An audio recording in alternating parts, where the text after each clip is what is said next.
Hello, everybody. Welcome back. This is the episode 2 of my Canva recreation series.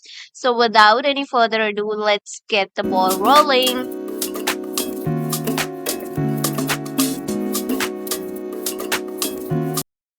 I want to make something with multiple frames, hence, I'm selecting this to recreate.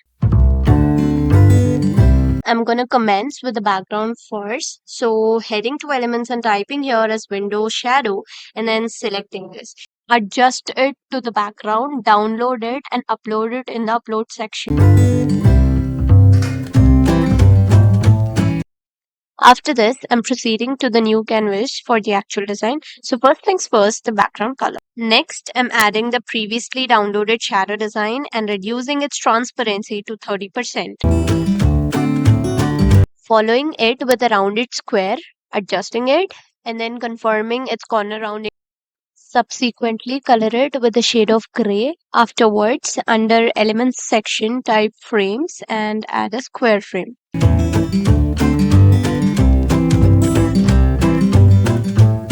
Post adjusting the frame, group the rounded square and the frame and make two replicas of it. Now place all the three according to the Pro template locations.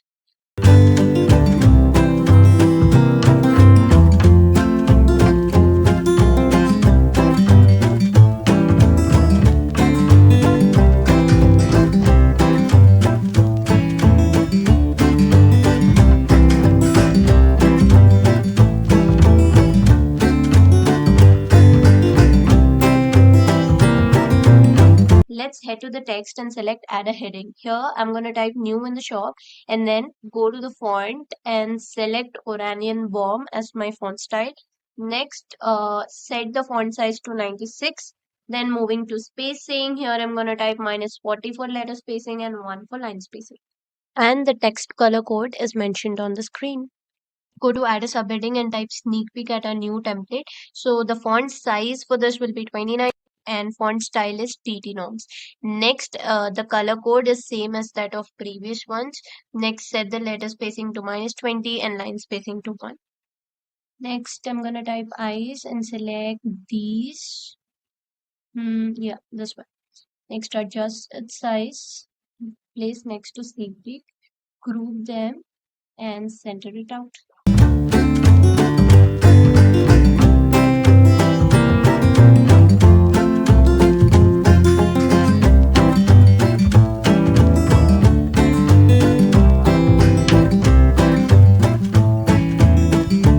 Now look for the heart icon.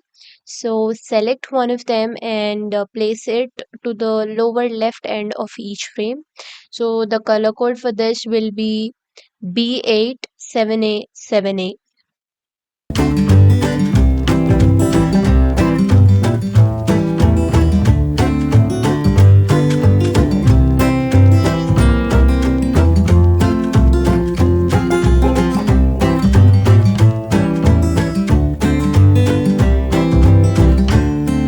Once the circle is appropriately set, I'm gonna add color to it, for which I'm using the color code E0CDBD.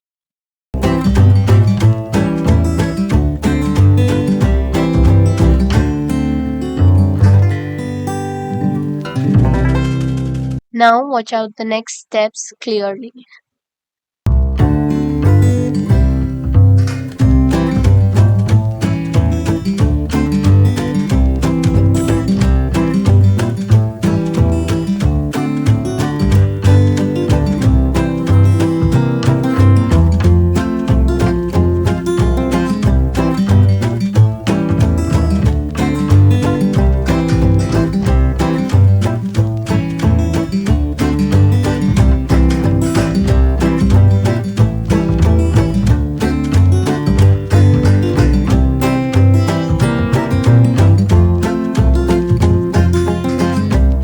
Now add a shadow to the bottom of each frame.